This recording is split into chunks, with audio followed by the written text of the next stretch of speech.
So I hope everyone's found some useful ways to use that extra half hour of sleep or use that half hour of learning.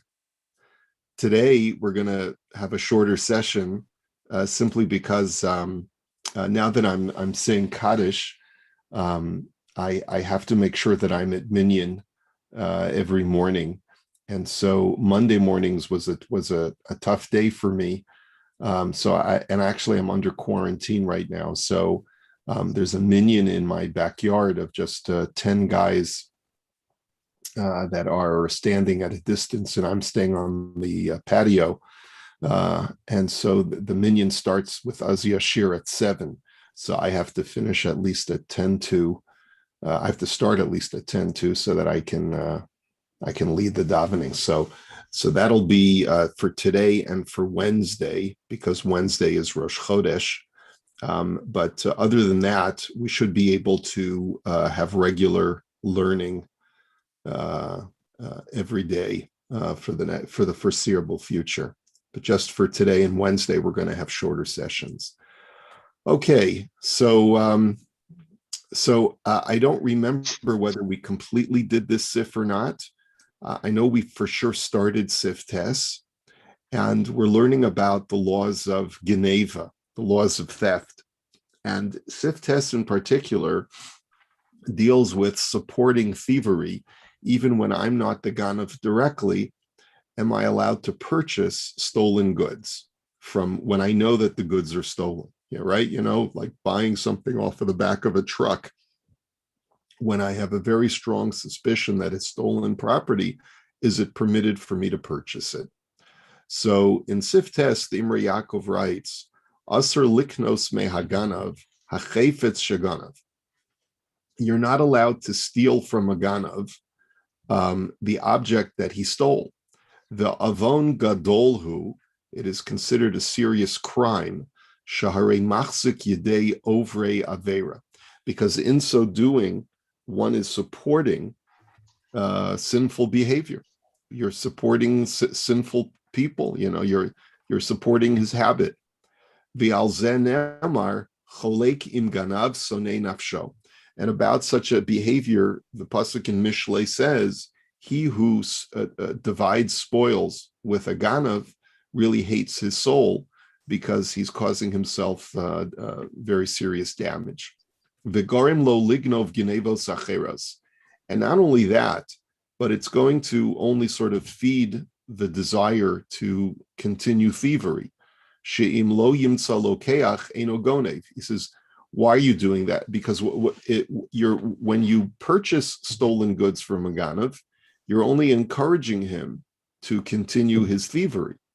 Because after all, if he had no one that he could sell this object to, he would be disincentivized to steal further. He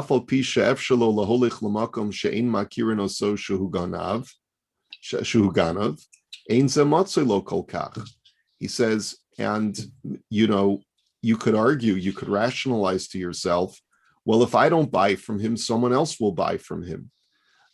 Maybe he won't be able to sell it so conveniently to me, but he'll go somewhere where no one knows him, and he'll sell it there. But he says that's not going to be as easy for him. Even the fact that I'm making it easier for him, that he can sell it in his own neighborhood, that's also wrong. And if at the end of the day, his own friends and community members refuse to buy from him, so then he won't be incentivized to steal in the future to the same degree.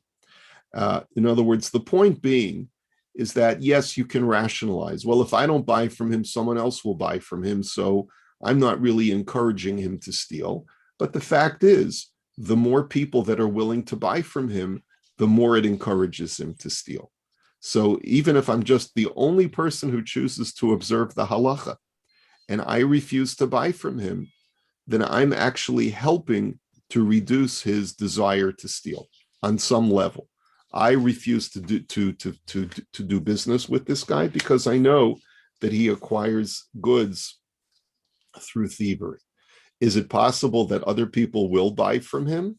Yeah, it's, but at least I'm not going to participate. Lefichach asur l'chol yodav liknos mimenu, and therefore anyone who knows this guy is not allowed to buy from him. If you recognize that the guy is a ganav, v'chein asur liknos migazlan, and you're also not allowed to purchase from a gazlan. And I guess the differentiation is between a ganav and a gazlan. A ganav is a person who steals through stealth, and a gazlan is a person who commits robbery. And we know the victim knows who stole from him. Ela imkein miskaven letovas haba'olim lahachzira lahem vehem yachziru lo ma'osav. The only exception is, when are you allowed to buy from someone who's a thief or a robber? You're allowed to do it if your intention is to return the stolen goods to the owner, right? Let's say you see a woman on the subway wearing a talis, and she thinks it's you've seen that picture. She thinks it's a shawl, and it's clearly meant for somebody. Or you see a woman or a man carrying a talis bag, a goy carrying a talis bag, thinking that it's a utility bag, and you know clearly that it's meant for someone's tefillin.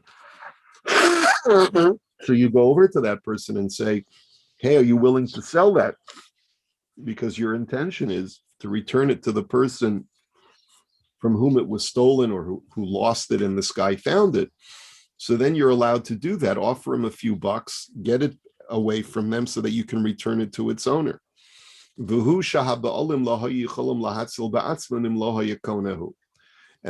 we're talking about a scenario where the owner themselves is not present to be able to do it themselves.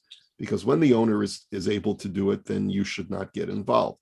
But let's say, it's a chance meeting on the street, and you notice that it belongs to a Jew, right? In that scenario that I've just depicted, or any other kind of situation where you know that the thief is in possession of someone else's property that you know, so then you're allowed to buy it in order to get it back. And when you return it to the owner, you are allowed to expect from the owner for the owner to pay you for the money that you put out. Now, obviously, there may be exceptions to that in situations where you spend more than the object is worth, or things like that. But in general, that would be the halacha. Okay. All right. So let's take a look at the Imrei Yaakov. So asur liknos mehaganav, you're not allowed to steal from a thief. V'chein asur l'sayeya leganav b'shum davar kidei sheyignov, and you're not allowed to do anything to encourage someone else to steal. V'afilu b'safek im hu shayach ligneva yishli zahir bo, and even if there's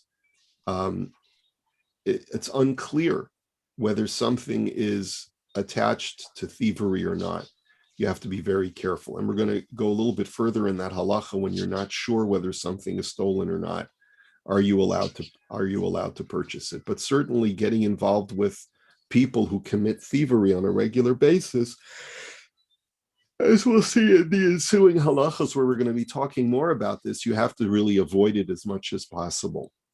And so let's say, for example, you're offered a lot of money to leave the back door unlocked of a facility. So you're not going to steal, but you're going to enable other people to steal. Of course, that's aiding and abetting a thief. Just like it would be a crime in secular law, it'd be a crime in Jewish law as well to aid and abet someone to commit an act of theft. Okay, or to tell a person where they can find a place where they can steal from. Okay, liknos mehaganav.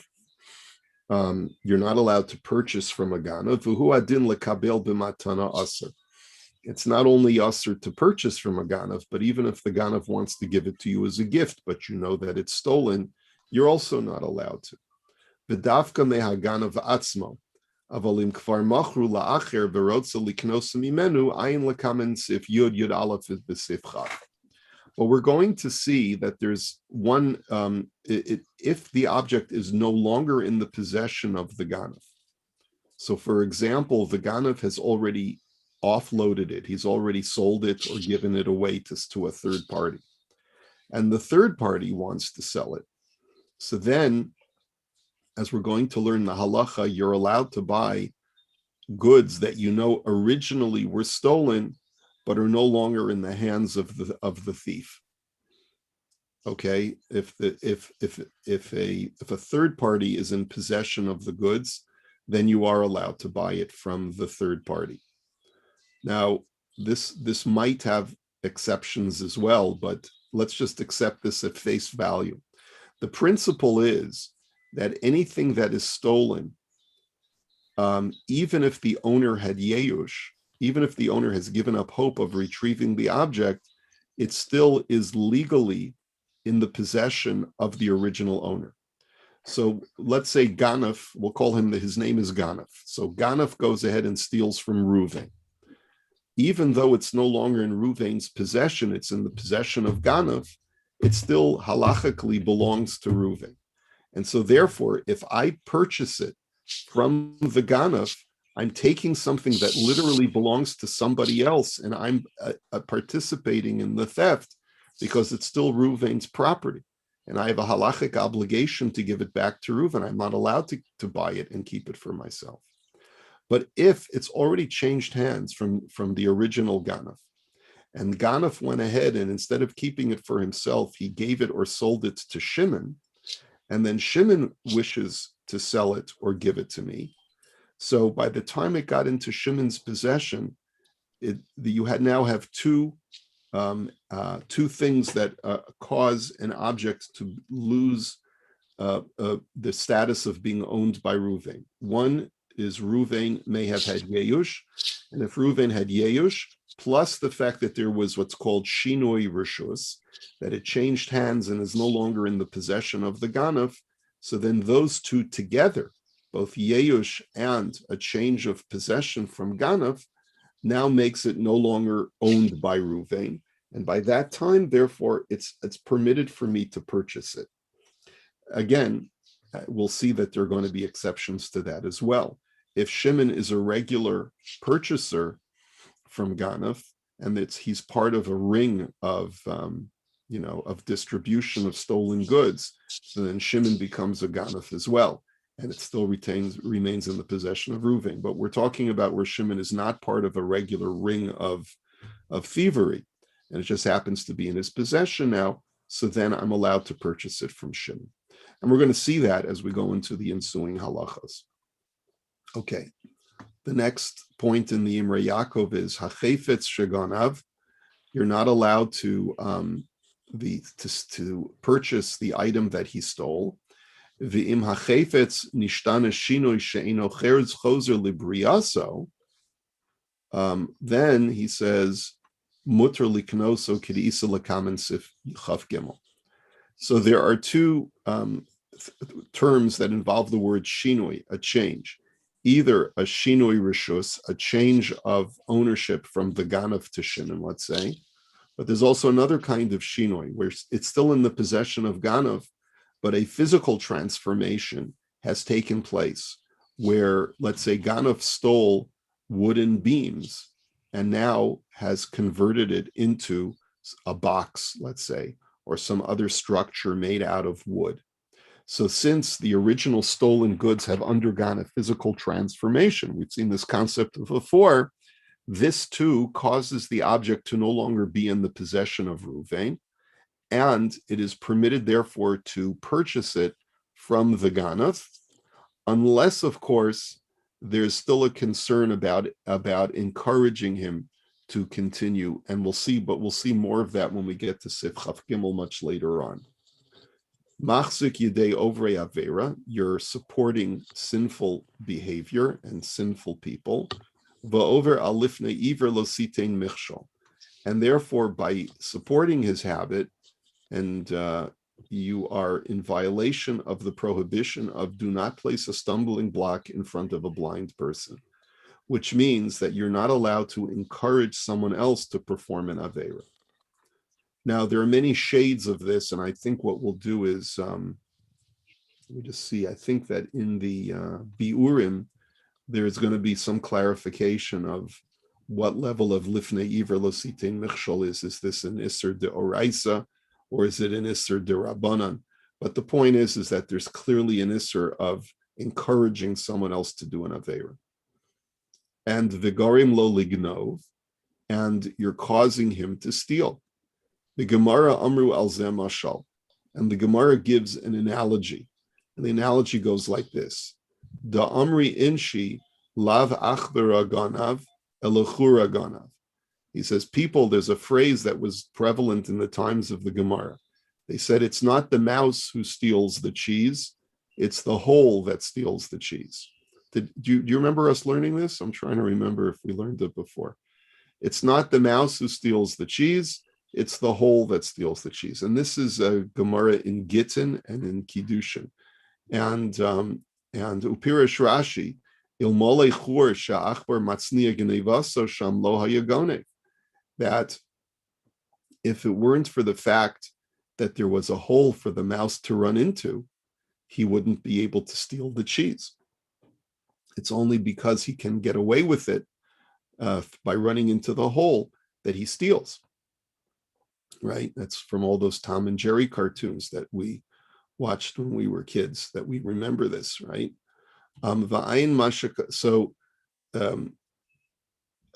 that's the point, is that like if I support this ganef and I buy goods from him, so then I'm like the mouse hole, because I'm allowing him to escape.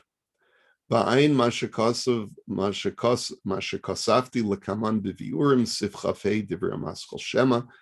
we're going to elaborate on this later on when we get to Sif Chafei. Okay. Just see.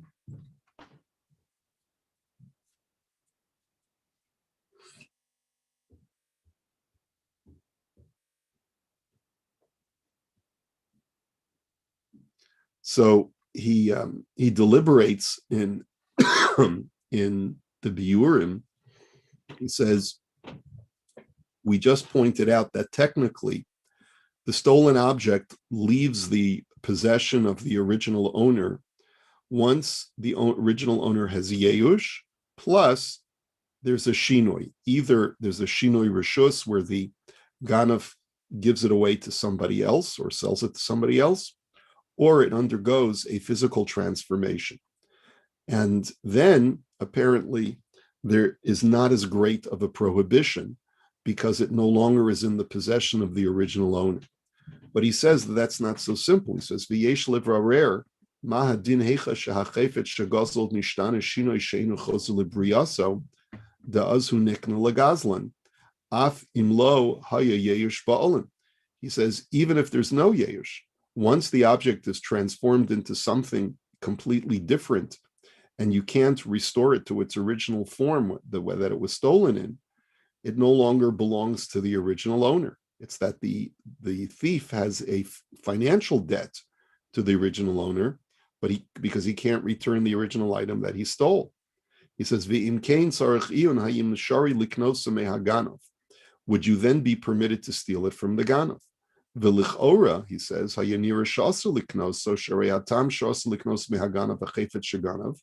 he says it would still seem that it's usher to steal from him, to purchase from the ganav in that situation, because as the Rambam wrote,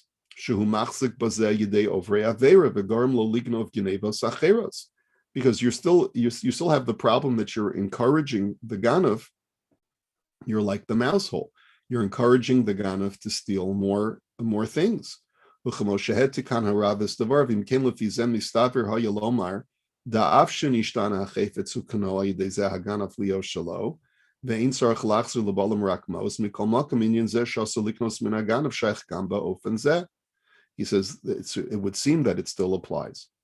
we're going to leave it here because I have to run to daven, but we'll continue with this halacha Mirza Hashem tomorrow.